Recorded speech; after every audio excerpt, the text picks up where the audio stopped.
inflammatory compounds they never asked for, all while believing they're doing something good for themselves. But I don't want to leave you with just bad news tonight, because there is genuinely good news here too. Research out of the Journal of Gerontology shows the right fish, the ones most of us barely think about, can lower your risk of Alzheimer's by up to 40%, protect your arteries, and slow down aging from the inside out. So tonight, I want to walk you through this honestly, the way I'd tell a close friend over coffee. 4 fish you should stop touching after 60, and 4 fish you should be eating regularly if you want to stay sharp, strong, and independent for as long as possible. Everything I'm sharing comes from real, peer-reviewed research, not rumors, and you'll find those sources linked below if you want to dig deeper yourself. Before we get into it, tell me in the comments what fish do you eat most often and why. I genuinely read these and try to reply to as many as I can. And if you're new here, welcome. I'm James, and this is where we sit down together each week and talk through science-backed ways to live stronger for longer. Let's start with the 4 fish I tell you to walk away from. The first one might surprise you because it seems so harmless. Imported catfish. It's mild, it's cheap, it's easy to cook, and it shows up on dinner tables all over the country. But if that catfish was raised overseas, especially on certain farms in parts of Asia, you could be eating one of the most contaminated fish available to you. Here's what happens behind the scenes. These farms often pack fish into incredibly crowded conditions. Disease spreads fast in a setup like that, so farmers respond by loading the water with antibiotics. Those antibiotics don't just disappear once the fish is caught, they settle into the flesh, and when you eat it, they settle into you. For anyone over 60, whose immune system already has less room for error, that kind of steady antibiotic exposure can quietly build resistance, so the medications you actually need later in life may not work the way they should. And antibiotics are just the start. Independent testing has found banned chemicals and known carcinogens in imported catfish, substances that never should have made it near your dinner table. These fish are often raised in polluted water, absorbing heavy metals like mercury and lead the whole time they're growing. Your body doesn't clear those toxins the way it used to. They build up. Over the years, that can mean more strain on your kidneys, more risk to your nervous system, even a higher long-term cancer risk. There's a second problem hiding here too, inflammation. These farms usually feed the fish cheap corn and soy-based diets, which throws off the natural balance of fats inside the fish, pushing way too much omega-6 relative to omega-3. If you're already dealing with arthritis, heart disease, or any autoimmune condition, eating this kind of fish is like adding fuel to a fire that's already burning. And on top of all that, you're not even getting much nutritional payoff. It's low-quality protein with almost none of the benefits you'd expect from seafood. You're paying with your health for empty calories. If catfish is something you enjoy, look specifically for domestic, U.S.-raised catfish, which follows far stricter standards and avoids most of these dangers. The next one is tuna. And I know that might sting a little because tuna has been the poster child for healthy eating for decades. Tuna salad, canned tuna in your pasta, it's in so many of our kitchens, but for those of us past 60, there's a quiet danger hiding inside it, mercury. Bigger tuna, like albacore, white tuna, and big A, live long lives near the top of the ocean food chain. Every smaller fish they eat adds a little more mercury to their bodies, and it just keeps accumulating. When you eat that tuna, that mercury doesn't pass through and leave. It settles into your tissue, especially your brain and nervous system. A younger body might shrug off small amounts, but as we age, our detox systems slow down and mercury becomes far more dangerous. It's been linked to memory loss, brain fog, numbness, tremors, even mood swings, the exact symptoms so many of us blame on simply getting older. Think about that for a second. You feel foggier, more forgetful, a little more emotionally raw than usual, and you chalk it up to age, when the real cause might be sitting right there in your tuna sandwich. Your heart takes a hit too. Mercury adds stress to your cardiovascular system and can throw off the heart's natural electrical rhythm, raising the risk of irregular heartbeats and even heart attacks. Research published in JAMA Neurology found that seniors with higher mercury levels from tuna had up to a 65% greater risk of cognitive decline. That's not a small number to brush aside. And here's the part that really gets me. Most people have no idea that just 2 servings of albacore or big A tuna a week can push mercury exposure past what's considered safe. Millions of us think we're making the smart lunch choice while quietly building up something we'll pay for later. Even canned light tuna, which feels harmless because it's so convenient, still carries enough mercury to require real moderation after 60, and because it's so easy to grab, It can become a daily habit without us noticing. I'm not telling you to never touch tuna again. If you love it, keep it to candlelight tuna and limit it to once or twice a month. But there's so many better options out there. Fish that give you the protein and omega-3s without loading your body with heavy metals. The danger with tuna is that it's invisible. It builds slowly, and often by the time you notice something's wrong, the damage is already done. Next is one that trips a lot of people up, king mackerel. Mackerel actually comes in two very different forms. The safer kind, like Atlantic or Spanish mackerel, and the dangerous kind, king mackerel, and most people can't tell the difference at the fish counter. King mackerel is a large, long-lived predator, and the longer and higher up the food chain a fish lives, the more toxins it soaks up. For king mackerel, that means extremely high mercury levels, some of the highest of any fish regularly sold for eating. Mercury goes straight after your brain and nervous system, and as we get older, our nerve cells have less resilience to spare. Even eating king mackerel just a few times a month can push mercury past a safe threshold, and the results look a lot like normal aging: memory slips, tremors, trouble focusing, mood changes, even depression, when really it may trace straight back to your plate. Your heart isn't spared either. Mercury damages the lining of your blood vessels, raises oxidative stress, and interferes with the heart's electrical signals.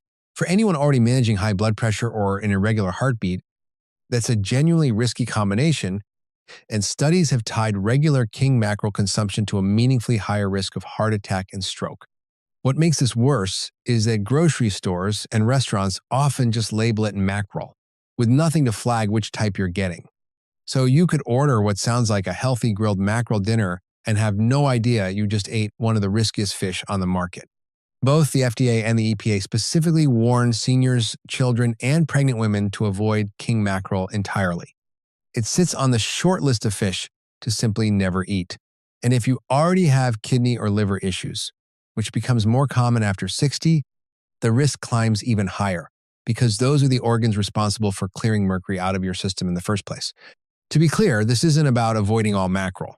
Atlantic and Spanish mackerel are smaller, lower in mercury, and genuinely good choices. It's king mackerel specifically that deserves a permanent spot off your plate. And now, the one I think will surprise people the most, farm-raised tilapia. It's everywhere, it's cheap, and it's marketed as this lean, guilt-free protein. But once you see how it's actually raised, you'll understand why some researchers consider it worse for you than red meat, or even bacon. Most farm tilapia are packed into crowded ponds or cages, swimming in their own waste, which becomes the perfect breeding ground for bacteria and parasites.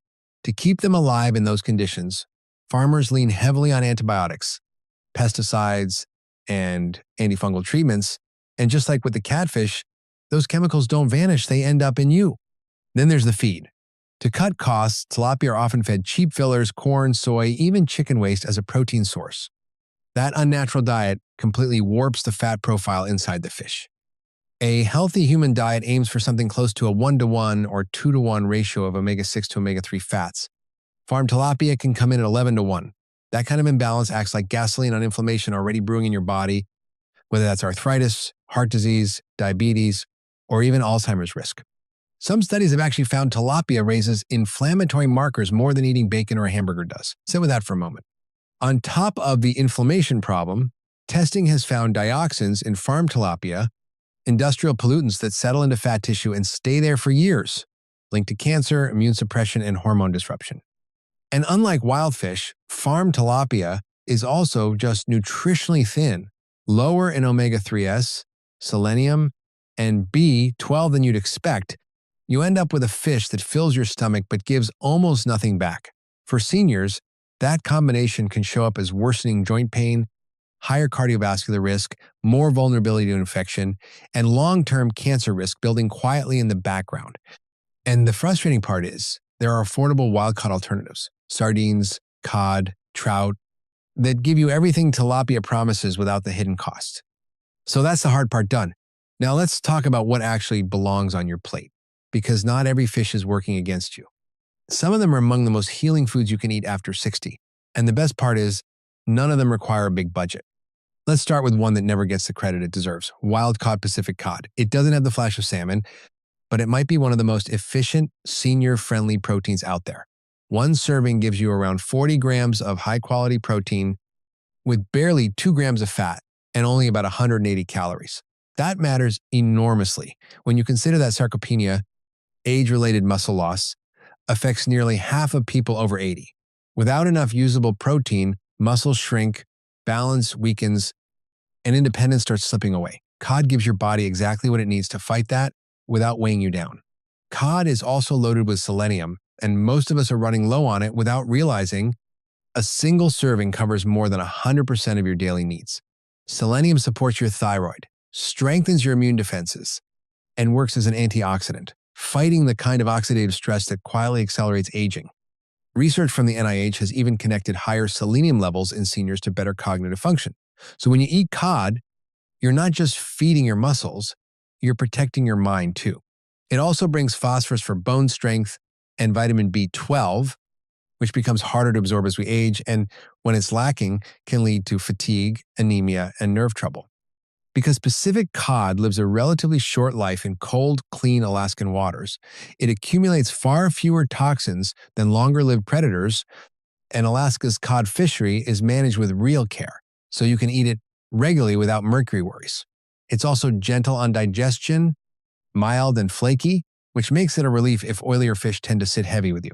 Bake or steam it at medium heat, skip the high heat frying that damages its delicate nutrients, and finish it with olive oil and a squeeze of lemon. Next, don't let the small size fool you. Sardines are one of the most powerful things you can eat after 60.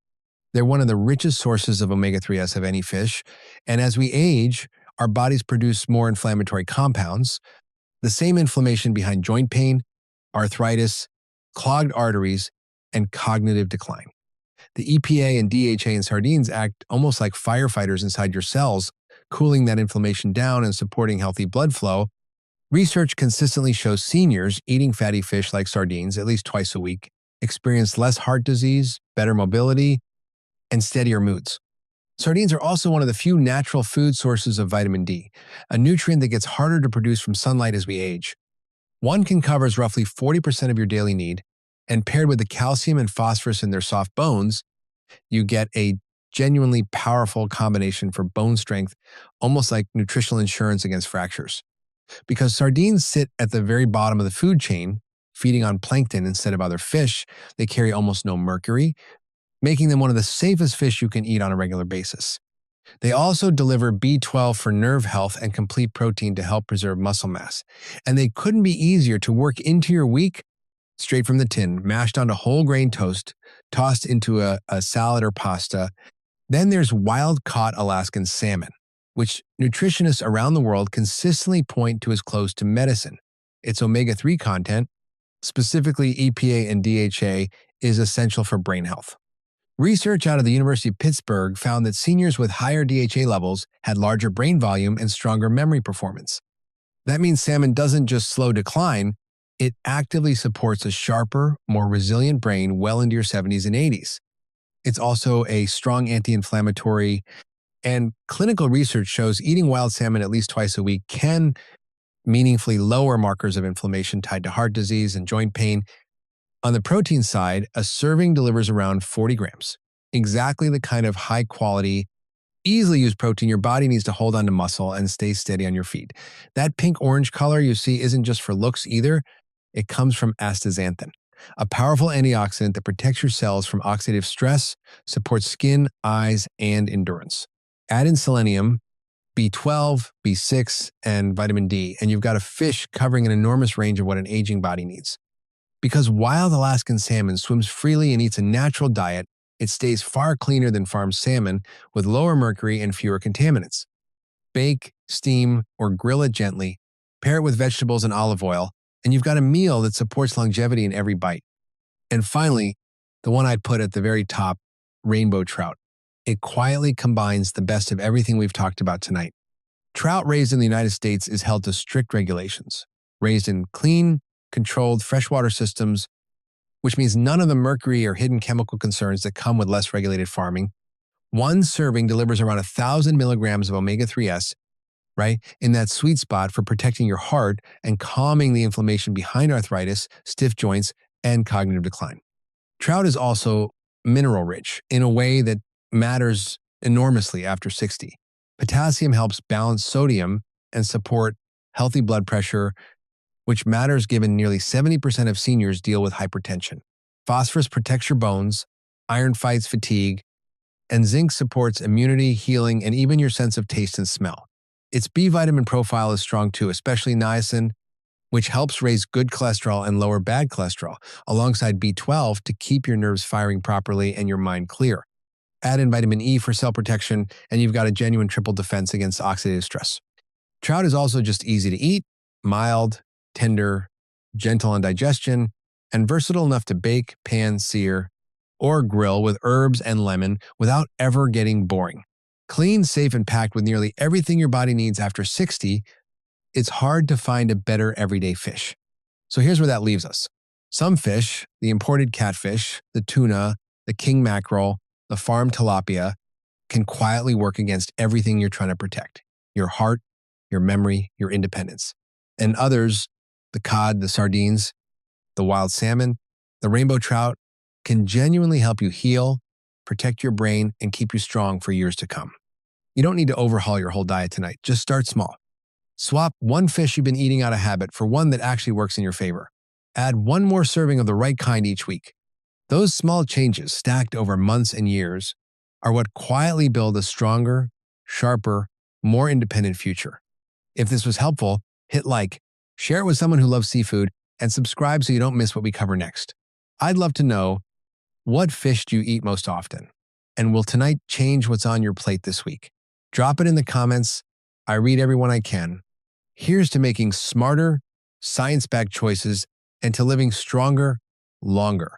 If you found this video helpful, please hit the like button. It really helps the channel. And don't forget to subscribe and hit the subscribe button so you don't miss the next videos. I love hearing your thoughts, so please subscribe and let me know what you think. Thanks for watching, and see you in the next video.